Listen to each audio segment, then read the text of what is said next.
Olá, a reforma política está de volta ao centro das atenções no Congresso Nacional. Muitas mudanças nas regras eleitorais têm sido discutidas, mas o ponto que levou o assunto mesmo para as ruas foi a proposta de criação de um fundo eleitoral de 3 bilhões e 600 milhões de reais. Essa montanha de dinheiro sairia dos esvaziados cofres públicos. O Diálogo Brasil de hoje analisa essa e outras propostas em debate. 2 cientistas políticos estão aqui no estúdio para conversar com a gente. Lucas Aragão, diretor de comunicação e sócio da Arco Advice, empresa de análise política, estratégia e inteligência. Waldir Pucci é professor da FACIPLAC, Faculdades Integradas da União Educacional do Planalto Central. Sejam bem-vindos ao nosso programa dessa noite. Antes de começar a conversa, vamos ver uma matéria feita por nossa produção. Ela mostra que a reforma política teve um empurrãozinho da polícia para voltar à ordem do dia. Mais de 140 milhões de eleitores brasileiros vão às urnas e conhecem os resultados da eleição num só dia. Essa é uma rotina há mais de 20 anos, mas a eficiência do sistema não garante a qualidade da representação popular. A Operação Lava Jato mostra um envolvimento de partidos e políticos com corrupção em níveis jamais vistos. Campanhas são pagas com dinheiro de propina. Políticos recebem dinheiro de suborno para atender a interesses particulares. O remédio receitado é a reforma política, mas as propostas não encontram consenso no Congresso Nacional. Chegou-se a propor um fundo para financiar as campanhas com mais de 3 bilhões e 600 milhões de reais de dinheiro público. A reação da opinião pública fez os deputados recuarem. Como as medidas só podem ser adotadas com emendas à Constituição, precisam do apoio de pelo menos 308 dos 513 deputados e 49 dos 81 senadores. Além disso, tem que passar por 2 votações na Câmara e 2 no Senado, e só vão valer na eleição do ano que vem se forem aprovadas até a primeira semana de outubro. Nesta terça-feira, haverá mais uma tentativa de votar a reforma no plenário da Câmara. Na semana passada, os deputados adiaram a decisão sobre o fundo eleitoral. Também ficou para esta semana a votação do sistema eleitoral. Nesse caso, 2 modelos são propostos, o distritão e o distrital misto. Na prática, o distritão adota o sistema majoritário para a escolha de deputados e vereadores. Com ele, a eleição dos candidatos mais votados em cada estado e município. No sistema misto, metade das vagas é ocupada por candidatos eleitos em maioria simples e a outra metade pelo voto proporcional. Bom, a gente está aqui com os 2 cientistas políticos. Eu gostaria de ouvir primeiro do Lucas Aragão. O que você está achando dessa reforma política que está sendo discutida na Câmara e, simultaneamente, também no Senado? O Brasil vai ter, para as eleições do ano que vem, uma nova sistemática eleitoral no Brasil? Provavelmente não. A reforma política, mesmo que seja aprovada a questões pontuais, como a criação de um fundo, ela não vai ser uma reforma. Não tem tempo, não tem consenso, não tem vontade política para se aprovar uma grande reforma. Até porque o Brasil não é um país de grandes reformas. Nós somos um país que avança com o tempo fazendo mudanças pontuais. Quando se olha para trás, se tem alguma coisa parecida com uma reforma. Nos últimos tempos, a gente teve bons avanços, como a ficha limpa, a questão da judicialização no STF, que proibiu o dinheiro de empresas nas campanhas. Então, eu não sei o que vai sair dessa reforma política, mas, primeiro, não vai ser uma reforma e, segundo, não vai ser solução para esse sistema que a gente hoje já tem como consenso que está doente. E você, Waldir, você acredita que o Congresso vai aprovar uma reforma ou um arremedo de reforma para as eleições do ano que vem? Nesse ponto eu tenho que concordar com o Lucas. Acho que teremos um arremedo realmente de reforma, até porque a tradição nossa realmente é essa. Eu, como professor de Direito Eleitoral, e a gente vem acompanhando todas essas reformas ao longo da história. A cada 2 anos nós temos uma mudança, uma maquiagem nos nossos sistemas de legislação eleitoral, mas nada que de fato venha a representar uma reforma. Diante do cenário que nós temos hoje, de crise política, crise ética e falta de consenso, aí mesmo é que eu não acredito na possibilidade dessa reforma ser aprovada com a profundidade que se esperava. Mas então você acredita que será aprovada alguma coisa? O Lucas fala apenas do fundo, a possibilidade de se criar uma forma de financiamento que não seja o privado e que seja dentro do dinheiro público. Você acredita que, além disso, pode ser aprovada alguma coisa? Na verdade, eu acho difícil até a aprovação do próprio fundo. Eu acho que o próprio fundo ele já está meio ameaçado, até mesmo por causa de uma reação da opinião pública nesse sentido. Então, eu acredito que, se tivermos alguma mudança de fato, ela será muito pontual, muito marcada, e não essas grandes mudanças. Ou a mudança do sistema eleitoral, ou então o fundo partidário para financiar, o fundo democrático para financiar essas campanhas eleitorais. O povo aguentaria a criação de um fundo, Lucas? Olha, o povo brasileiro ele é, do ponto de vista cívico, muito preguiçoso, né? A gente não tem uma cultura de protestar, a gente não tem uma cultura de buscar os nossos direitos. O nosso direito, a gente se protege civicamente do ponto de vista econômico. Então, quando a pessoa se sente bem economicamente, consegue gastar, consegue fazer a sua vida do jeito organizadinho, ela não presta tanto atenção. Talvez preste atenção agora porque a situação econômica está muito ruim. Então, existe uma raiva que pode ser descontada. Eu acho também que o fundo, se é que passa, eu tenho minhas dúvidas se o povo, enfim, se movimentaria de maneira suficientemente forte para barrá-lo lá na frente. Agora, eu sou pessimista quanto à capacidade da sociedade se organizar para que dela saiam as mudanças que o Brasil precisa no ponto de vista de reforma política. Mas esse fundo já era um negócio praticamente garantido que o povo ia pagar a eleição. O povo foi às ruas, através da imprensa, e conseguiu que o Congresso, que a Câmara, voltasse atrás na criação desse fundo. Ainda bem.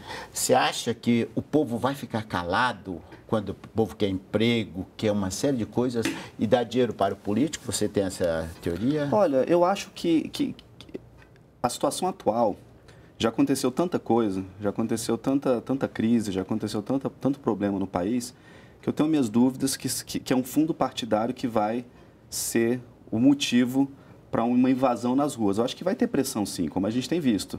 A imprensa fazendo seu papel, mostrando que não tem mais espaço para se gastar 3 bilhões de dinheiro público. Na verdade, são 5 bilhões. Tem 850 de fundo partidário, e mais 400 e tantos milhões que é gasto com os veículos de comunicação para a veiculação das inserções e dos programas políticos. Agora, o lado bom é que não necessariamente o povo precise ir às ruas de maneira maciça para que o fundo não seja aprovado. Na última semana, a gente viu a imprensa denunciando o fundo, opiniões de formadores de opinião nos jornais, na televisão, uma opinião mais qualificada, que fez o mundo político se sentir um pouco ameaçado. Então, mesmo que o povo não vá às ruas de maneira organizada, de maneira contínua, de maneira barulhenta, isso não significa que o fundo vai ser aprovado. O fundo tem uma aprovação incerta. Quando eu digo que pode ser aprovado, é porque eu vejo que das coisas que tem na mesa, talvez seja o que tem mais consenso dentro do parlamento, porque eles querem sair dessa reforma com dinheiro garantido para as suas eleições do ano que vem. Mas aí eu volto agora para o Valdir. Será que o povo vai topar gastar o seu suado dinheirinho para eleger o político? E antes disso, eu gostaria de lembrar que tem um monte de pegadinhas. Por exemplo, a realização de bingos, que ia passar na calada da noite. Foi necessário que a imprensa investigasse, olhasse o parecer lá do deputado Vicente Cândido e descobrisse algumas pegadinhas, como realização de bingos como casa, como entidade beneficente. Será que os políticos estão achando que o povo é bobo? Eu acredito que eles acreditam realmente na passividade da sociedade. Na ideia deles, na cabeça da classe política, essas mudanças passarão e a sociedade vai reclamar, mas no futuro vai aceitar. Vou pegar um exemplo histórico para a gente entender isso. A gente até citou aqui já na entrevista o fundo partidário de 800 milhões hoje. Esse fundo, até bem pouco tempo, era 100 e poucos, 200 milhões. E de um ano para o outro, ele foi aumentado de 200 para 850 milhões. Houve uma reclamação na imprensa, houve uma reclamação na sociedade, mas foi aprovado, foi passado e hoje ele está nesse valor de 850 milhões e que pode, se não for o fundo democrático para financiar a campanha, ser aumentado ainda mais para o próximo ano, no orçamento do próximo ano. Ou seja, aquela ideia de que haverá reclamação, mas que no final a sociedade vai pagar. Não que ela aceite, mas já que se torna lei, ela vai pagar para aquela conta. Agora, não podemos esquecer que essa reação está sendo muito forte em relação ao Fundo Democrático, até porque está muito mais claro para a sociedade a percepção de que esse dinheiro está sendo tirado de áreas onde hoje falta recursos, principalmente diante da crise fiscal do Estado, e vai ser utilizada para pagar campanhas eleitorais. Alguns comentários que, inclusive, já escutei da população. Ora, se eu quero me formar, se eu quero estudar, se eu quero ter uma profissão, eu tenho que pagar a essa profissão, meus estudos, me colocar no mercado. Por que eu agora vou ter que pagar também para o político ser político? Então, essa percepção está muito clara, muito maior do que era, por exemplo, a do fundo partidário. Então, não será de forma tão pacífica essa aprovação. E com a evolução, com o crescimento das redes sociais, eu acho que dificilmente a sociedade vai ficar alheia a essas discussões, e ela não vai permitir. Mas agora nós vamos ouvir a opinião do presidente da Comissão Especial encarregada da Reforma Política na Câmara dos Deputados, o deputado Lúcio Vieira Lima. Eu sempre disse que a reforma dessa vez sairia justamente porque o momento exige essa responsabilidade do Congresso Nacional. Nós tivemos casos aí de escândalo de corrupção e que se atribui justamente ao sistema político do Brasil, né? Aos partidos do Brasil. Então, urge a reforma política. E como nós temos um tempo constitucional de aprovar um ano antes das próximas eleições, então nós estamos, com certeza, temos que fazer a reforma de qualquer hipótese. Dizer que qualquer hipótese vai ser feita com irresponsabilidade, não. Dentro do curto espaço de tempo e que nós já vimos discutindo, nós vamos procurar fazer a melhor reforma possível, atacando principalmente a questão do financiamento das campanhas, né? A questão do grande número de partidos que dizem que é responsável por esse problema na política nacional. Bom, vou voltar de novo com o Valdir. Valdir, você ouviu a opinião do deputado Lúcio Vieira Lima, que a reforma tem que sair. Que reforma que tem que sair? Por que essa reforma tem que sair? Temos que fazer uma reforma, isso é fato, mas precisa ser feita com essa pressa, sem uma discussão. O próprio deputado falou, olha, nós estamos discutindo há muito tempo. Não, nós temos algumas ameaças, eu vou usar esse termo, de reformas, mas não houve até hoje uma discussão séria na sociedade, dentro do próprio parlamento, para essa reforma. Essa reforma que o deputado fala, que precisa ser feita às pressas, na verdade é uma reforma para atender aos interesses momentâneos dos nossos deputados, ou seja, onde conseguir dinheiro para a campanha de 2018 e, principalmente, como conseguir espaço diante dessa crise ética e dessa total inconformidade que a sociedade está com a classe política. Essa é a reforma que o Congresso está debatendo hoje. É uma saída para esses dois problemas e não uma reforma que, de fato, vai discutir representatividade ou como a sociedade pode ser melhor representada dentro do Congresso.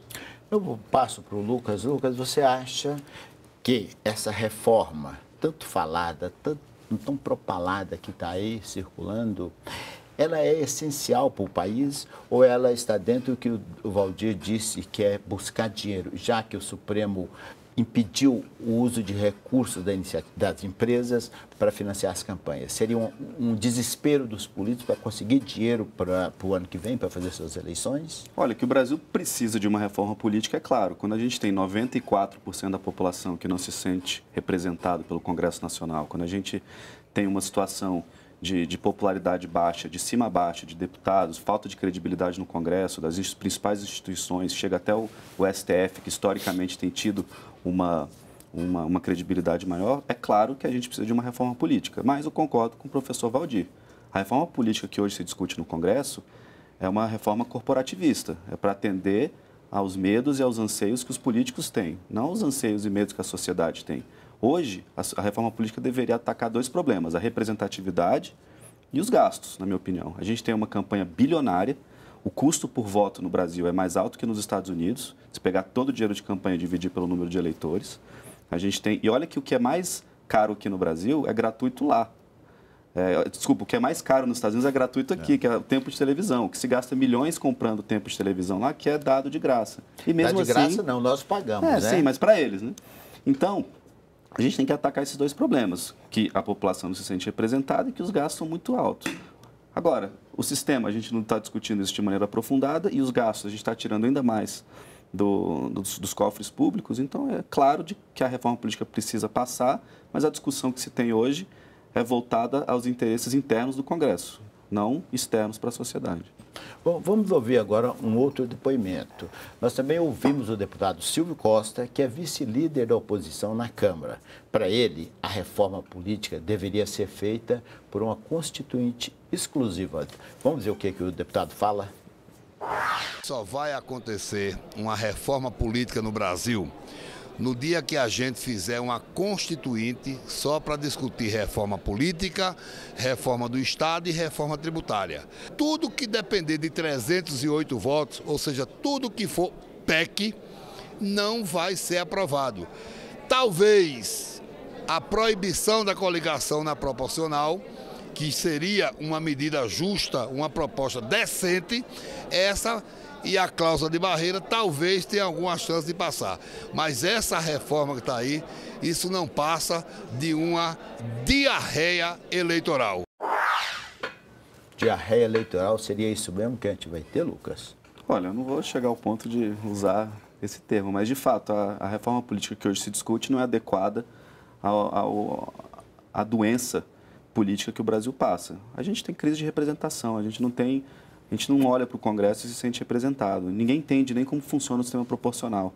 Hoje, se fizer uma pesquisa com a sociedade, ela não entende como funciona. O método político de escolha dos nossos parlamentares hoje, ele é pouco representativo, ele é confuso e ele é caro. Então, algo precisa ser feito sobre isso. Será que uma reforma política melhoraria a representação no Congresso Nacional, Waldir? Olha, primeiramente, eu já fiz alguns estudos sobre as várias grandes reformas que nós tivemos em relação à política. Vou pegar uma clássica que é de 32, logo após a Revolução de 30. Nesse momento, nós mudamos o nosso sistema anterior, que era o distrital, e passamos ao modelo atual com proporcional, claro, com as adaptações da época. E o que se percebe?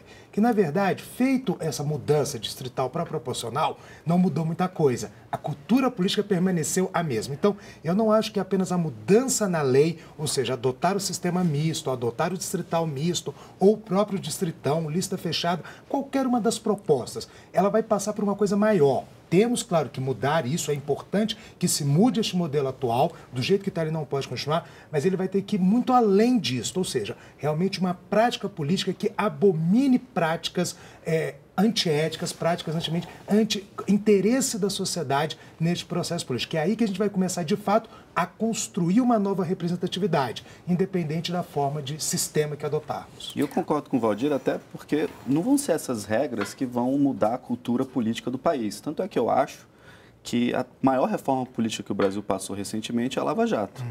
A Lava Jato é uma flecha no capitalismo de laços, do livro muito bem escrito pelo Sérgio Lazzarini, que explica essa situação, essa organização explícita desse carrossel de dinheiro entre setor público e empresas privadas. Então, eu acho que uma das principais reformas políticas dos últimos tempos é a exposição à sociedade desse carrossel de dinheiro, desse capitalismo de laços que durante tanto tempo funcionou no Brasil. Vamos ver se o ano que vem a sociedade vai estar atenta para essa questão que você abordou aí, da Operação Lava Jato. Vamos ver o que vai acontecer nas eleições de 2018. Mas eu vou pedir licença aos nossos dois convidados e agora vamos fazer um pequeno intervalo. Mas não saiam daí. Daqui a pouco você vai ver o que o povo está pensando de nossos políticos e da reforma que eles discutem na Câmara. A gente volta já.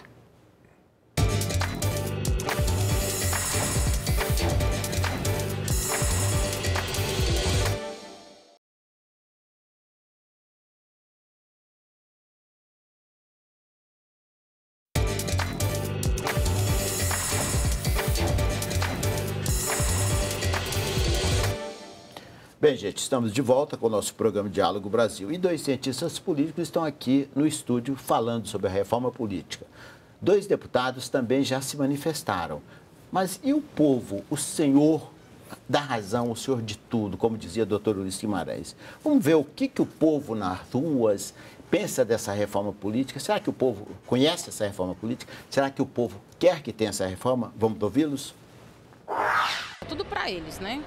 O que eles puderem fazer para derrubar o povo, porque nós somos um povo batalhador, trabalhador, então eles sabem que eles vão ter dinheiro para roubar. Então tudo que eles puderem fazer para tirar do nosso bolso, eles vão fazer. Isso aí é só para eles mesmo. Para nós mesmo não vai sobrar nada, só dívida.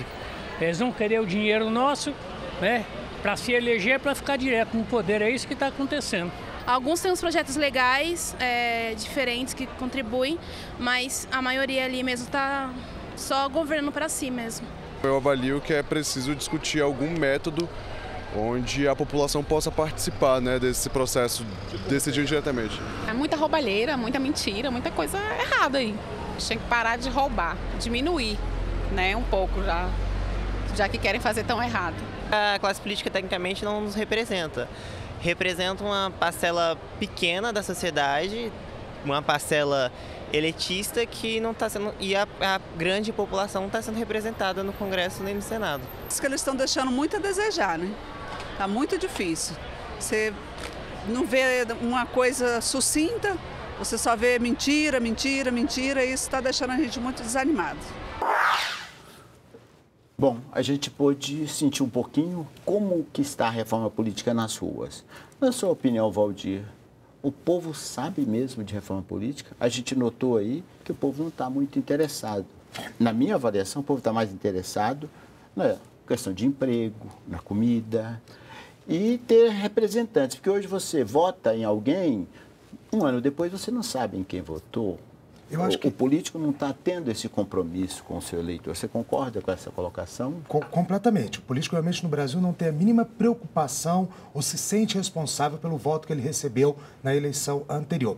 Agora, eu não acredito que o povo não esteja se importando com a reforma política. Eu acho que, na verdade, esse tema ele é muito áspero, ele é muito seco, ele é muito específico até para que você possa ter uma discussão mais ampla, mais profunda dentro da sociedade. Não que a sociedade não seja capaz, mas aí tem essa questão. Nós temos outras preocupações maiores para o cidadão no seu dia a dia, que é o seu emprego, a sua renda, a sua família, a alimentação, ou seja, tudo isso acaba tomando lugar do que seria uma reforma política. Agora, não é porque não há essa atenção 100% do tempo da sociedade que a classe política poderia fazer do jeito que quer ou da forma que quer. Ela tem que entender que uma coisa a sociedade compreende, ela precisa ser melhor representados. Seus interesses precisam, de fato, aparecer dentro do Congresso, dentro do Poder Executivo, e ela deveria ser o objeto principal das deliberações políticas no país. E ela sabe claramente que não é isso que acontece. Independente se ela sabe o que é um sistema distrital, misto, distritão, se ela compreende isso de forma muito correta, muito clara,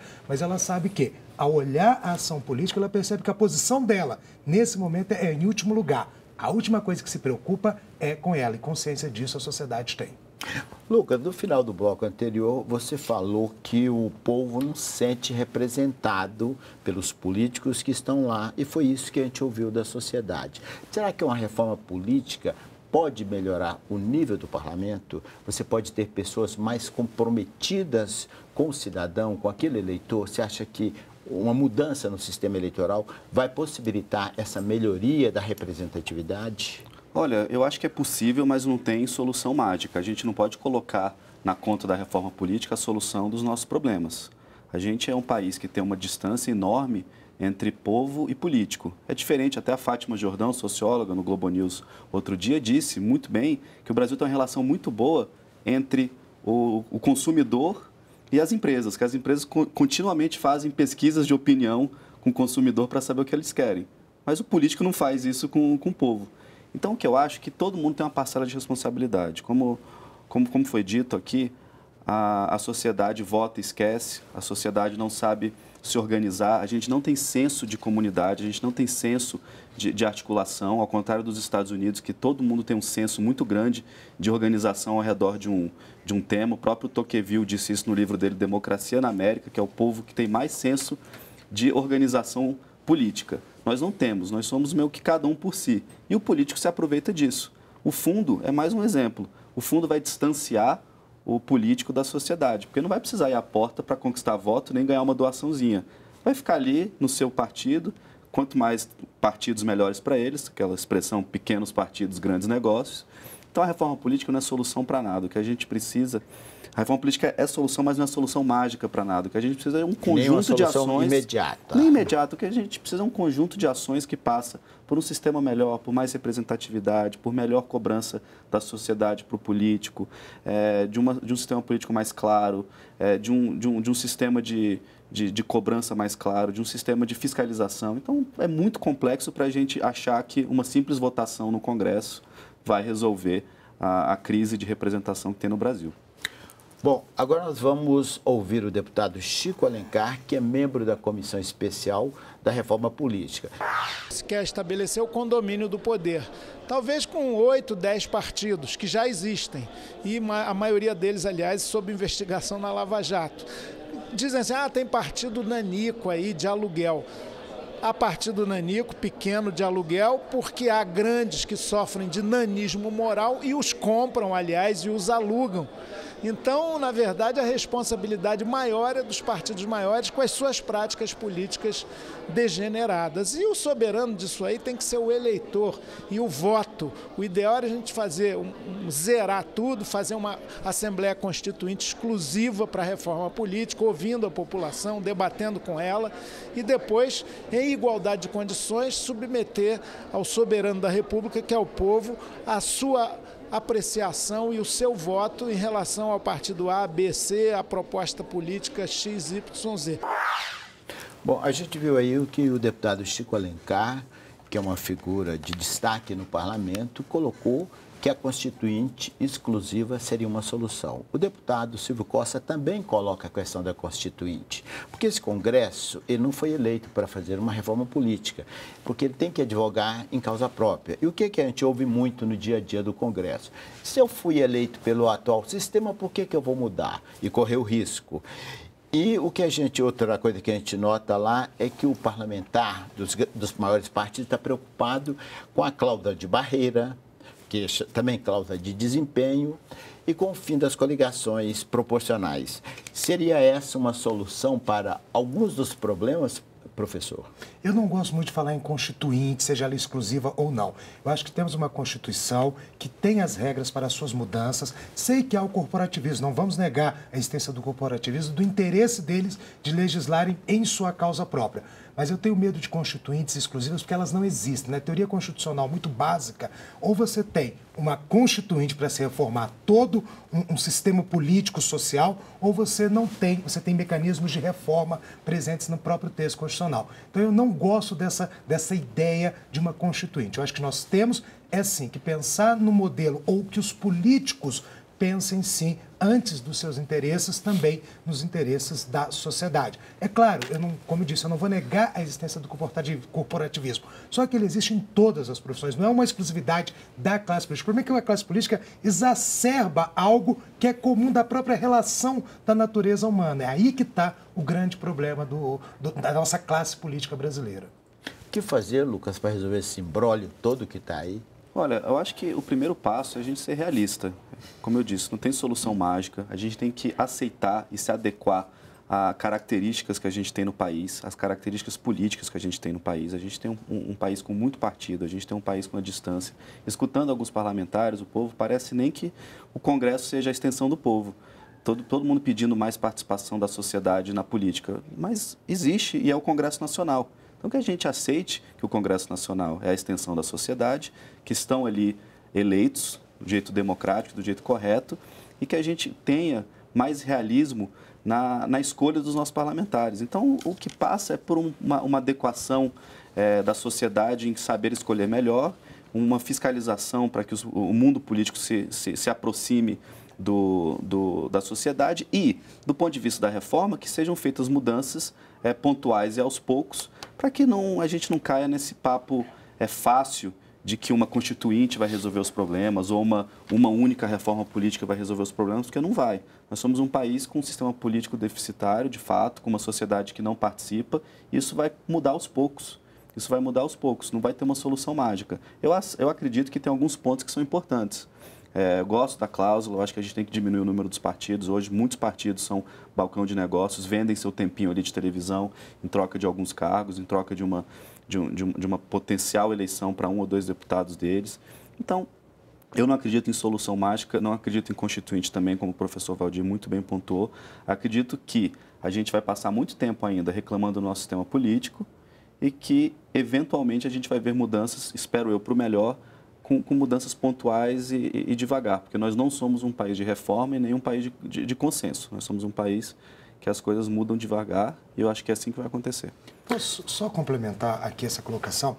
Muito se diz que o problema do Brasil é que o nosso eleitor não sabe ou não entende o nosso sistema eleitoral proporcional. Estávamos até conversando, eu e o doutor Lucas, e a gente está falando que é um sistema mais simples que o distritão. Os mais votados, se fosse aprovado, os mais votados estão eleitos dentro de cada estado. Ok, só que a gente não vai esquecer. Aí a sociedade não pode falar que não entende esse sistema. Quem eu votei, se tiver mais votos, estará automaticamente eleito. Então, não podemos esquecer da responsabilidade da sociedade. Como é que ela vai votar em 18 se você tivesse um distritão? De forma responsável, olhando o passado dos seus candidatos, escolhendo realmente quem que a representou, quem não representou, ou vai votar de qualquer jeito? Porque agora ela vai entender. Então, não podemos nos furtar dessa responsabilidade também. Bom, mas será que os políticos são os únicos culpados por esse distanciamento em relação ao eleitor? O deputado José Carlos Aleluia, lá da Bahia, lembra que alguns eleitores nem sabem em quem votaram. Vamos ver o que o deputado Aleluia tem a dizer? Os eleitores querem ter uma proximidade com aqueles que o representam. Hoje eles não sentem isso. Eles querem poder falar com o deputado, eles querem saber quem é o deputado. E se você faz uma pesquisa hoje, é muito comum, decorridos 2 anos e meio da última eleição, ou quase 3 anos, você perguntar ao eleitor qual foi o deputado estadual que você votou, ele não se lembra. Qual foi o deputado federal que você votou, ele não se lembra. Isso não é bom. O bom é quando o deputado federal, estadual, o vereador, permanece durante todo o mandato, prestando contas ao eleitor e o eleitor prestando atenção ao que ele está fazendo para decidir e para orientá-lo. Bom, vocês viram o que o deputado Aleluia, um dos mais antigos parlamentares e um atuante parlamentar, disse aí sobre esse distanciamento que existe. Será que o distritão, como você colocou, vai aproximar o eleitor do seu eleito?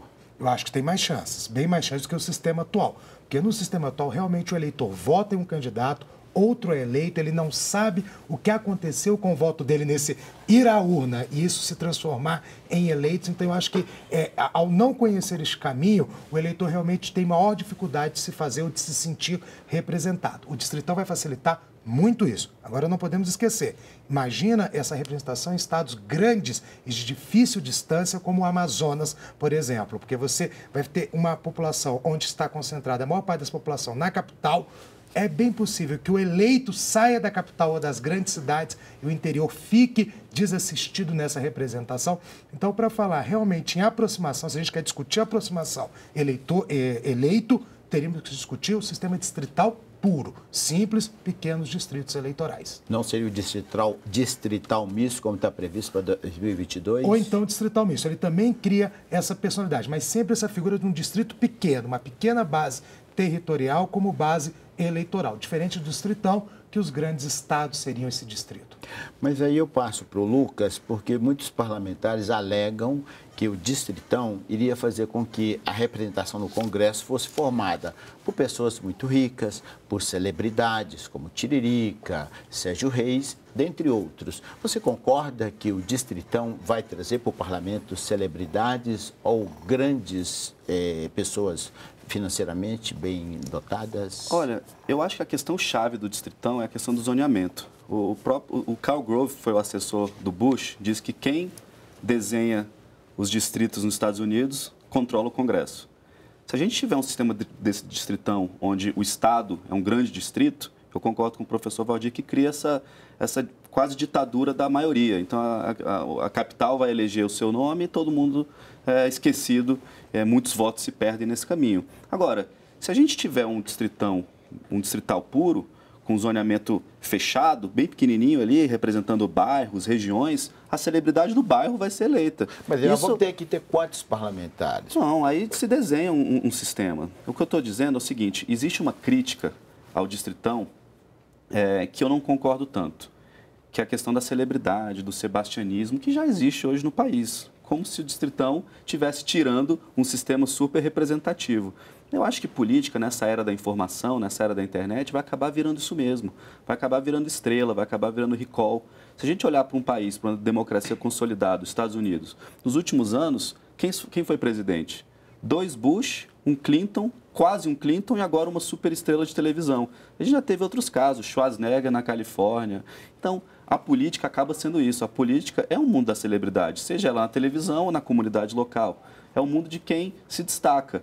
Eu acho que a gente tem que tomar cuidado com o Distritão, sim. Eu acho que ele tem inúmeros problemas. Eu tenho vários problemas conceituais com o Distritão.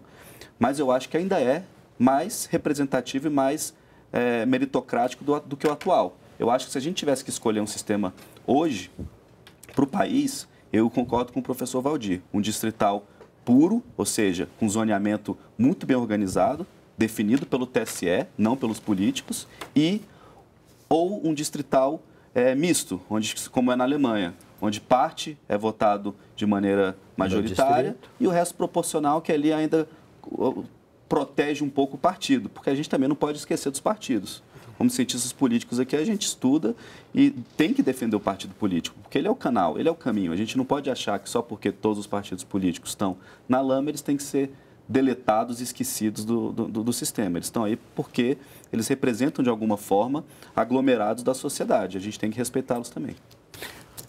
Eu vou pedir licença aos nossos dois convidados, aos nossos telespectadores, e vamos para o último intervalo. É rápido. O terceiro bloco começa daqui a pouco. Aguardem.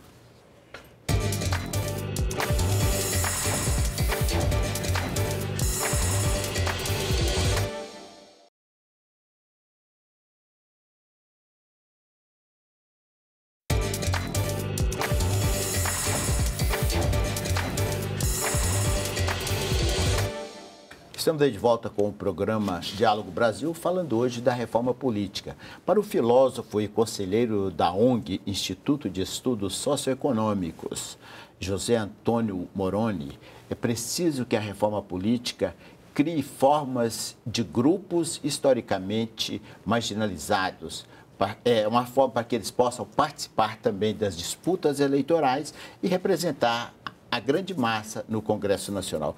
O único mecanismo que nós temos para a expressão da soberania popular é o voto. Os outros mecanismos previstos praticamente não são usados.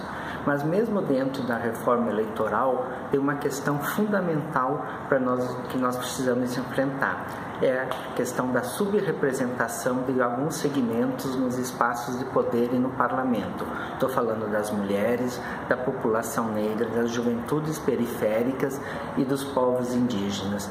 E para a gente enfrentar essa subrepresentação, nós precisamos pensar num sistema de financiamento democrático que possa estar viabilizando essas candidaturas desses segmentos de igualdade dos demais. Nós não podemos mais ter um parlamento formado unicamente por homens brancos, proprietários, ricos, heterossexuais e de uma determinada religião. O parlamento precisa ser a expressão da sociedade brasileira. E o que o nosso parlamento hoje é a expressão de uma classe dominante. Bom, a gente viu aí o que o filósofo Moroni disse. Pouca gente tem representação, as grandes massas estão representadas. Mas as mulheres, que são mais de 50% da população, têm menos de 10% na Câmara.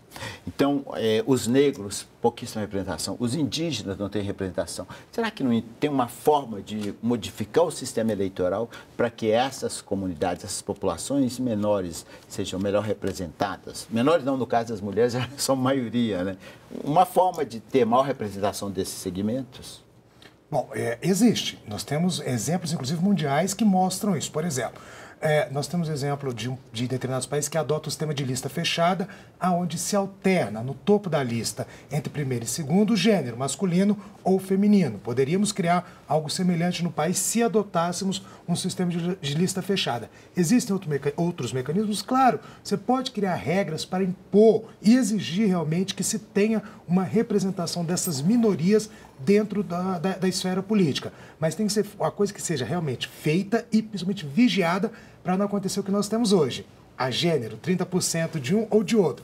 Acaba que muitas vezes as mulheres só fazem para preencher a cota necessária. Então tem que ter a lei, mas a fiscalização do real cumprimento dela. Mas se a mulher não tiver voto, Lucas, como é que faz? Ela é 30%, o mínimo de 30%, mas ela não consegue os votos. Por quê? O homem é machista? no voto Olha, de mulher? eu acho que é uma questão da cultura. A gente, durante muito tempo, olhou para a política como uma coisa dos homens. Tanto é que no mundo inteiro, você percebe que existe subrepresentação da mulher em altos cargos da política. Os Estados Unidos nunca teve uma presidente mulher, quase teve agora. Então, eu acho que... o Brasil já teve, né? Já tivemos uma, mas no Congresso a gente continua com uma subrepresentação das mulheres. Só temos uma governadora também, né, isso é problemático. Isso é problemático. Eu acredito que sim, a gente tem que pensar, olhar para o mundo, ver como é que em outras democracias com divisões tão grandes na sociedade como nós temos fizeram e testar alguns tipos de soluções. Agora, a gente também tem que lembrar que, como o filósofo disse, o voto é soberano. Se o voto acabar não criando uma representação perfeita da sociedade, isso não significa que a gente tenha uma crise de representatividade. Isso eu acho que com o tempo pode ir se acertando. Nós somos uma democracia muito jovem e que a gente não tem como criar uma solução mágica para que do dia para a noite todos os grupos e subgrupos, todas as minorias estejam representadas de forma perfeita no Congresso, que a representatividade esteja ótima, que a corrupção esteja em níveis mínimos. A gente também tem que dar um passo para trás e aceitar que nós somos um país com uma democracia jovem e que aos poucos a gente vai se acertando. Eu concordo com o professor, existem mecanismos que a gente tem que testar e pode testar, mas que a gente também tem que aprender a ser paciente. A gente também não pode ter esse fetiche por lei, como o Brasil tem. O Brasil tem um fetiche em criar leis e leis e leis para garantir um ambiente que ele quer fazer ali como um laboratório. Não vai acontecer. Tornar o voto facultativo seria um mecanismo que pudesse contribuir para que essas minorias chegassem ao poder, ao parlamento? Eu já acho que o nosso voto é facultativo. Eu até brinco que esse voto obrigatório é uma lenda que nos contam. Porque se a gente for parar e olhar a nossa legislação em si, a forma de regularizar a situação é muito simples. Se você não for votar, você vai ao cartório eleitoral no momento em que precisar essa regularização, paga uma multa de um valor muito pequeno e regulariza. Ou seja, na verdade, a gente já vota por uma obrigatoriedade muito mais de percepção do que real. Tanto que isso é demonstrado nos índices de abstenção que crescem a cada eleição no país a cada 2 anos. Então, eu não acho que você adotar o voto facultativo vai melhorar. Na verdade, eu acho que não vai melhorar nem piorar a situação política ou melhorar a representatividade. As abstenções acabaram de ganhar a eleição para governador do Amazonas. Né? Agora também? De São Paulo, na última, na prefeitura. E o governador de lá é o 4º mandato, né? Uma demonstração que ou ele é um excelente administrador ou o povo não está nem aí em quem votar. Né? Ou que o establishment sempre vence. É verdade. Bom, mas um dos problemas que eles acham, que os políticos argumentam, que essa reforma é importante para acabar, ou para pelo menos minorar a corrupção no país. Nós tivemos aí mensalão, estamos tendo a Operação Lava Jato, são tantas denúncias, tantos problemas que a gente vê em relação à corrupção e dizem que se não tiver uma reforma política, a corrupção continuará existindo. Mas nós vamos conversar, vamos ouvir o deputado Espiridião Amin, do PP de Santa Catarina, que vai nos falar um pouquinho sobre essa questão da corrupção. E ele acha que o fim das coligações proporcionais, que está no projeto lá de uma PEC, que está sendo relatada pela deputada Shérida, e é um dos passos que pode avançar na reforma política, é uma forma para diminuir a corrupção. Vamos ouvir o que diz o deputado Espiridião Amin? A mais importante deliberação que nós temos que tomar é fim da coligação nas eleições proporcionais. Por quê? Porque a coligação nas proporcionais é fator de corrupção. E se nós estamos mal, por que deixar para 2020? Começa já. E conseguimos aprovar na comissão pela antecipação do fim da coligação nas eleições proporcionais para 2018. O restante é complemento. Distritão é uma espécie de burca para os que já estão na clausura. E o fundão é uma bofetada no rosto do povo brasileiro. Aliás, a gente ouviu expressões interessantes, diarreia, bofetada. Será que a política é essa coisa tão esdrúxula assim que a gente está vendo pelos depoimentos que a gente pegou aí dos parlamentares, professor? Bom, ela é esdrúxula para a sociedade, ou passa essa visão para a sociedade. Todos esses termos, quando a sociedade fala de política, são utilizados e daí para pior. Ou seja, não há uma credibilidade real no que é feito e no que é discutido. Agora, há boas ideias. Essa que o Spiridião me falou, excelente. Eu acho que acabar com as coligações é um dos primeiros e grandes passos que nós fazemos para moralizar o sistema político, para dar o mínimo de representatividade a esse sistema político. Então, não quer dizer que todas as propostas são ruins ou todas seriam um tapa na cara da sociedade, mas existe, sim, propostas que podem auxiliar na melhoria da representatividade. Mas aí, se você acaba com as coligações proporcionais, Lucas, você tem que criar a federação partidária, porque senão você vai ter um enxugamento de partidos, de legendas. As pequenas legendas, normalmente, elas não conseguem eleger por si só parlamentares.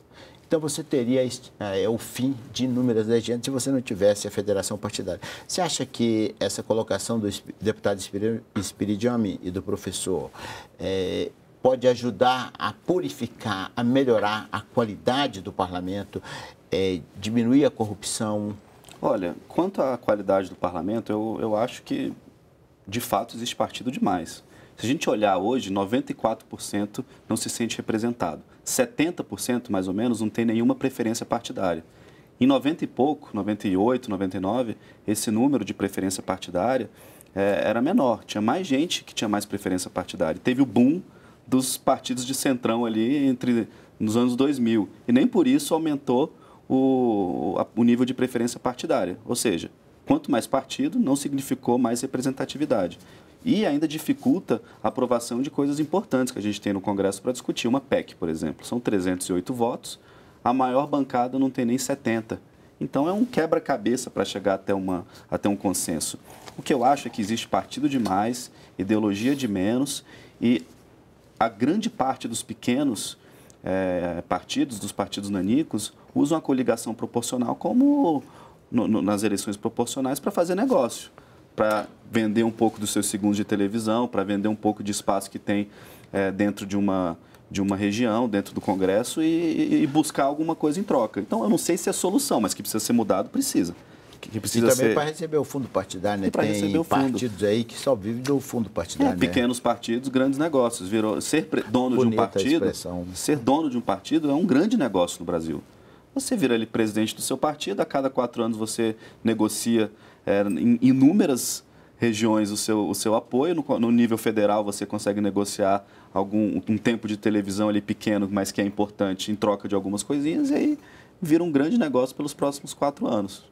Então, cláusula de desempenho de barreira e fim das coligações proporcionais seria o mínimo que poderia ser feito nessa reforma política, professor? Acho medidas excelentes, claro, bem discutidas, bem debatidas, porque também não é simplesmente acabar com os pequenos partidos, é acabar com aqueles que não têm ideologia, aqueles que estão ali realmente sendo pequenas empresas e não partidos ideológicos ou que realmente representam a sociedade. Então, mas os partidos ideológicos também seriam extintos? Não necessariamente. O partido ideológico ele pode permanecer, inclusive, não precisa necessariamente ter uma representação nacional, mas local, no seu estado, no seu município. E, se essa proposta evoluir para o sistema distrital misto, naturalmente haverá espaço, sim, para o pequeno partido ideológico, inclusive em âmbito federal.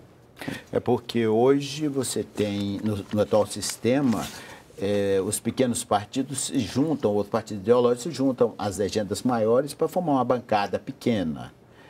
Mas se você acabar com isso, ainda com a cláusula de desempenho, que começaria, me parece, com 1,5% em 9 estados, é muito difícil para um pequeno partido se manter no poder, mesmo sendo ideológico, não? Eu tenho dificuldade em achar esses partidos ideológicos. Eu tenho um ou outro, né? São pouquíssimos. Ideológicos, 2, 3 no máximo. No máximo. Nós temos 25... Com muito boa vontade, né? Com muito boa vontade. Nós temos 25 partidos no Congresso Nacional. 27, se não me falha a memória, né? Estão 25 agora e 35 no TSE. E mais uns 8 ou 9 prestes a receber autorização do TSE. Ano passado, foi por pouco que o partido corintiano brasileiro não foi aprovado. Então, a gente tem que discutir o seguinte: de fato, existe partido de mais e ideologia de menos. A gente tem um partido lá, o PMB, que é Partido da Mulher, né, que só tem um deputado que é homem. Mas como a gente está no finalzinho do programa, a gente não pode perder o depoimento do deputado Arlindo Quinalha. Então, o deputado Arlindo Quinalha, que é do PT de São Paulo, foi presidente da Câmara, acredita que o financiamento público de campanha é uma forma de não deixar o poder econômico intervir nas eleições. Vamos acompanhar o que disse o deputado Arlindo Quinalha, que é da bancada do PT e que defende financiamento público. Na minha opinião, na nossa bancada, nós defendemos o financiamento público de campanha, evidentemente com custo infinitamente menor do que tem ocorrido. Por quê? Nós não acreditamos que seja bom para o país, para a democracia, o dinheiro interferir em quem vai ser ou não ser representante do povo. Segundo, proibir coligação proporcional para garantir que o voto de cada cidadão traduza a sua intenção, porque você pode votar num candidato A, do partido A, e eleger um candidato B de outro partido. Terceiro, nós somos favoráveis ao voto proporcional. É claro que alguém pode apontar uma distorção. Tem um deputado que é muito bem votado e ele leva outros que não foram muito bem votados.